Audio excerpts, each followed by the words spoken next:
रघुनाथगंज विधानसभा पश्चिम बंगाल के उत्तर पूरब में बिल्कुल आखिरी छोर पर है।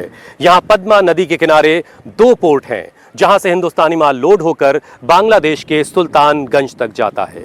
पश्चिम बंगाल की रघुनाथगंज विधानसभा एक ऐसी सीट है जो बांग्लादेश के साथ 10 किलोमीटर लंबा लैंड बॉर्डर भी शेयर करती है।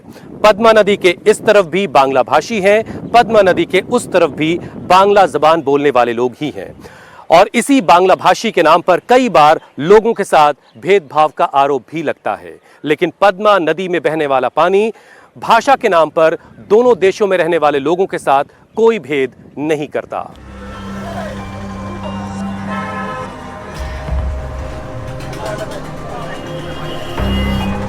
मुर्शिदाबाद की रघुनाथगंज विधानसभा में एक ही परिवार का दबदबा रहा है।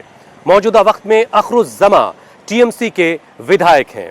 ये उनका तीसरा टर्म है और टीएमसी के टिकट पर चौथी बार विधायक बनने की तैयारी में हैं। अखरुज्जमा के पिता हबीबुर रहमान यहां से 5 बार विधायक रहे हैं।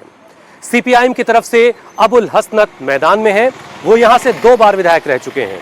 कांग्रेस ने नासिर शेख पर दांव चला है तो ओवैसी की तरफ से स्टेट प्रेसिडेंट इमरान सोलंकी मैदान में हैं।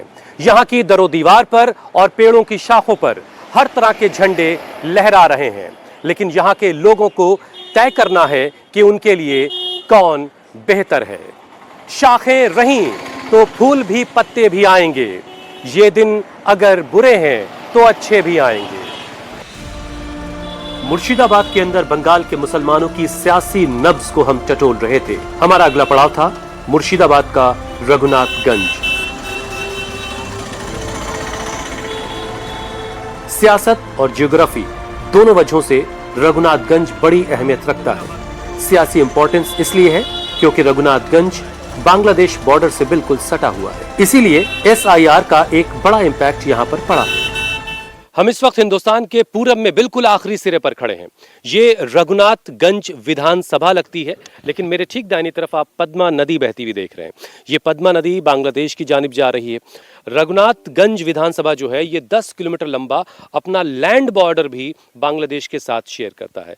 ये पद्मा नदी 2 हिस्सों में एक तरीके से इस इलाके को तकसीम कर रही है। लेकिन दिलचस्प बात यह है कि इस पद्मा नदी के उस तरफ यानी बांग्लादेश में और इस तरफ यानी रघुनाथगंज में पश्चिम बंगाल में दोनों तरफ एक ही जबान बोली जाती है, बांग्ला जबान। और आप जानते हैं कि बांग्लादेशी घुसपैठियों का मुद्दा कितना बड़ा रहा है, लेकिन इसी बांग्ला भाषी और बांग्लादेशी की उलझन का फायदा राजनीति करने वाले लोग उठाते हैं। लेकिन ये पद्मा नदी दोनों इलाकों को जिंदगी दे रही है। इसका पानी पश्चिम बंगाल के लोगों को भी जिंदगी देता है तो बांग्लादेश की भी प्यास बुझाता है।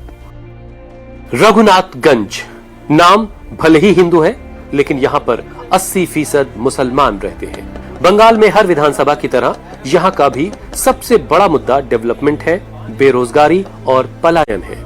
लेकिन इस बार एसआईआर सबसे बड़ा मुद्दा बन चुका है। रघुनाथगंज विधानसभा में करीब 2.5 लाख वोटर हैं, जिसमें 80% मुसलमान हैं, 20% हिंदू वोटर हैं। इस बार एसआईआर में 46,000 वोट कट गए हैं, जिसमें ज्यादातर मुसलमान हैं।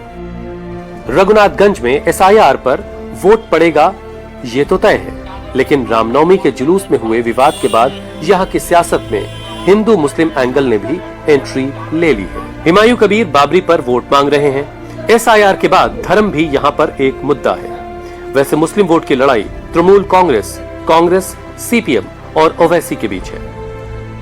बीजेपी मुस्लिम वोट के बंटने और हिंदुओं के एकजुट होने की उम्मीद देख रही है, लेकिन रघुनाथगंज का मुसलमान क्या कह रहा है? वोट मजहब पर कर रहा है, एसआईआर पर कर रहा है या लोकल मुद्दों पर कर रहा है?